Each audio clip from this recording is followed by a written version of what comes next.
Mr. Higgins for 5 minutes. Thank you, Mr. Chairman. I thank the panelists for being here today. Mr. Chairman, today's hearing is to discuss our oversight of crime issues in the nation's capital. Before I get to my questions, I'd like to address something that seems to be a repeated talking point of my Democrat colleagues now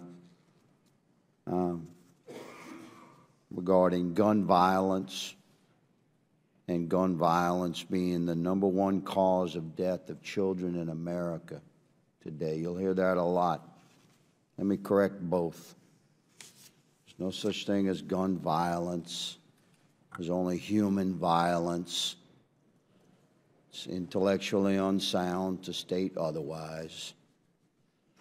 And the #1 cause of death for children in America remains abortion.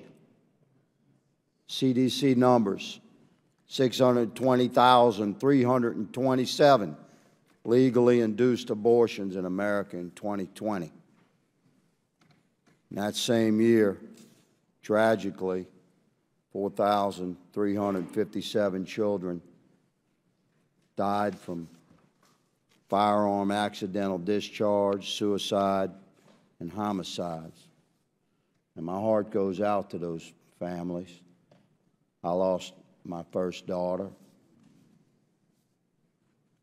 in 1990. Not sure how I survived, really, and over the course of my life, I've come to understand that part of me did not survive. Indeed, part of me died with my daughter that day. And I don't appreciate my Democrat colleagues constantly lying to the American people, referring to gun violence as if it's not driven by human violence, and ignoring the fact that America has allowed millions upon millions of children to be killed in the womb. Let's turn to crime, shall we? Oh, before I get to crime, D.C. statehood. Democrats had majority control up until a couple of months ago. The House, the Senate, and the White House. D.C. statehood does indeed have constitutional barriers.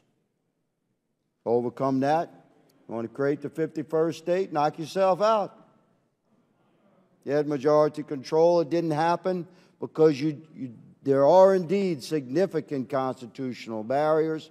That's a hearing for another day. We've had many. Let's turn to crime, shall we? Mr. Pemberton, thank you for your service, my thin blue line brother.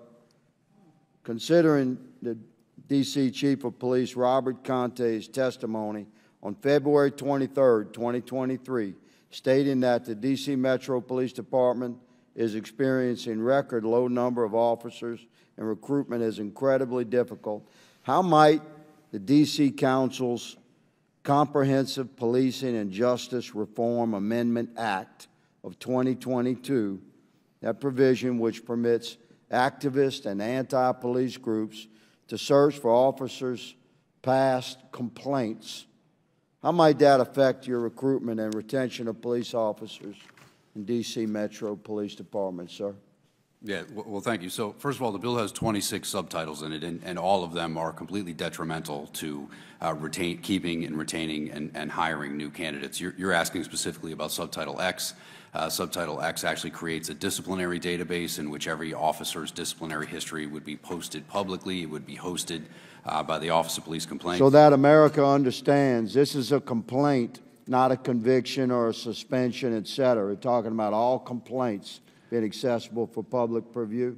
That's how I understand it. Additionally, it also creates a carve-out to FOIA exemptions, which allows any citizen to FOIA an officer's personnel record. And the only requirements for redaction would be their address, date of birth, and Social Security number.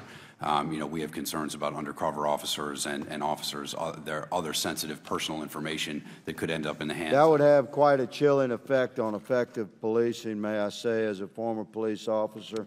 Let me just close by saying to you gentlemen from the D.C. Council, it's going to get worse because the word on the street, it's not uncommon for criminals to leave their base of operations, their city, for a period of time when the heat is on. And the word's on the street that D.C. is a good destination because prosecution is virtually zero and crime is rampant. It's what you've created here in this liberal stronghold. It's going to get worse. Mr. Chairman, I yield.